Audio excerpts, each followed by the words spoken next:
রীতিমতো কর্মী সংকটে ধুঁকছে রাজ্যের সংশোধনাগারগুলোতে সরাসরি নিয়োগ ও পদোন্নতি মিলিয়ে মোট 438টি শূন্যপদ রয়েছে বলে সদ্য সমাপ্ত বিধানসভা অধিবেশনে জানিয়েছে সরকার।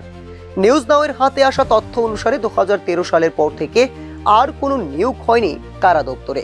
2018 সালের আগে 330টি কারারক্ষী পদে নিয়োগ প্রক্রিয়া শুরু করা হলেও ভোটের কারণে পরবর্তী সময়ে বন্ধ করে দেওয়া হয় সেই প্রক্রিয়া। সরকার পরিবর্তনের পর নতুন নিয়োগ নীতির কারণে বাতিল হয়ে যায় সেই প্রক্রিয়া। পরবর্তীতে নতুনভাবে ইন্টারভিউ নেওয়া হলেও আবারও ঝুলে আছে সেই প্রক্রিয়া। 249 জন পুরুষ ও 14 জন মহিলা কারারক্ষী নিয়োগের প্রস্তুতি চলছে। 16 জন সিনিয়র কম্পিউটার অ্যাসিস্ট্যান্ট এবং 4 জন ফার্মাসিস্ট নিয়োগের কাজও প্রক্রিয়াধীন বলে জানিয়েছে সরকার। কিন্তু বাস্তবে নিয়োগ কবে হবে তা নিয়ে প্রশ্ন তুলছেন চাকুরি প্রত্যাশীরা।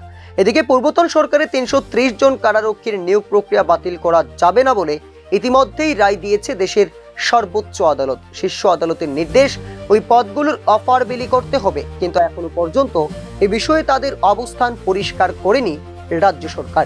শুধু তাই নয়, বহু বছর ধরে ঝুলে আছে কারা দপ্তরের আভ্যন্তরীণ পদোন্নতি, প্রমোশন পোস্ট, যেমন superintendent, deputy superintendent, chief welfare officer, head clerk, accountant. এসব পদে উপযুক্ত প্রার্থী নেই বলে দাবি করেছে সরকার। ফলে অ্যাডহক প্রমোশন প্রক্রিয়া নিয়েও তৈরি হয়েছে প্রশাসনিক জট। এই কর্মী সংকটের মধ্যেই রাজ্যের বিভিন্ন সংশোধনাগারগুলিতে ঘটছে একের পর এক পলায়নের ঘটনা। সর্বশেষ ধর্মনগর জেলা কারাগার থেকে 6 জন কয়েদির পলায়ন চমকে দিয়েছে রাজ্যবাসীকে। ধর্মনগর জেলা কারাগার যেখানে 40 জন কর্মী থাকার কথা, সেখানে রয়েছে মাত্র 14 জন কর্মী। আর ঘটনার সময় ডিউটিতে ছিলেন মাত্র 5 জন প্রহরীকে আক্রমণ করে পালিয়ে যায় কয়েদিরা। ঘটনার 5 দিন পরও পালিয়ে যাওয়া 4 জন কয়েদিকে এখনো জালে তুলতে পারেনি পুলিশ। তাদের মধ্যে রয়েছে খুনের দায়ে যাবজ্জীবন প্রাপ্ত ও বাংলাদেশি অনুপ্রবেশকারীও। উল্লেখ করা যেতে পারে, রীতিমতো পালা করে প্রায় প্রতি বছরই সংঘটিত হচ্ছে জেল পলায়নের ঘটনা। 2022 সালে কাঞ্চনপুর সাব জেল থেকে পলায়ন করে 3 সন্ত্রাসবাদী।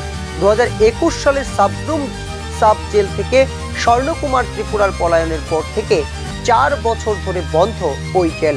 অপরদিকে অবকাঠামো তৈরি হলেও কর্মী স্বল্পতায় এখনো চালু হয়নি সাবরুম সাব জেল। স্বাভাবিক কারণেই নিয়োগ প্রক্রিয়া সম্পূর্ণ করার পাশাপাশি পদোন্নতির মাধ্যমে রাজ্যের সংশোধনাগারগুলির আভ্যন্তরীণ নিরাপত্তা ব্যবস্থা এবং কর্মশৃঙ্খলা ফিরিয়ে আনা সম্ভব বলে মনে করছেন কারা দপ্তরের একাংশ কর্মী আধিকারিকরা। Bureau report, news now.